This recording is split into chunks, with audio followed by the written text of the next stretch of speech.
എൻ്റെ നല്ല ഡ്രസ്സും എടുത്തിട്ടിട്ട് റോക്കോൻ കിടക്കുന്ന കിടത്ത് നോക്കി. അത് വേണമെന്നും പറഞ്ഞ് കതിർവാവ ഇപ്പുറത്തും. ഒച്ചോ ക്ഷീണിച്ചു. നോക്കിയിരുന്ന് ചേട്ടൻ കൊടുക്കത്തില്ല. ചേട്ടൻ പറയുന്നത് എൻ്റെ അമ്മയുടെ ഉടുപ്പാണ്. കുഞ്ഞിപ്പെണ്ണ് പറയും എനിക്കും വേണം കളിക്കാൻ. എന്തൊക്കെ പറഞ്ഞിട്ട് എന്തോ കാര്യം.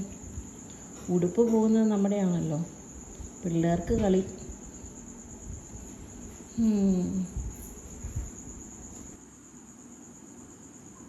കളിച്ച് അതും പിടിച്ച് ഉറങ്ങിപ്പോയി. ഇവിടെ വേറൊരാൾ.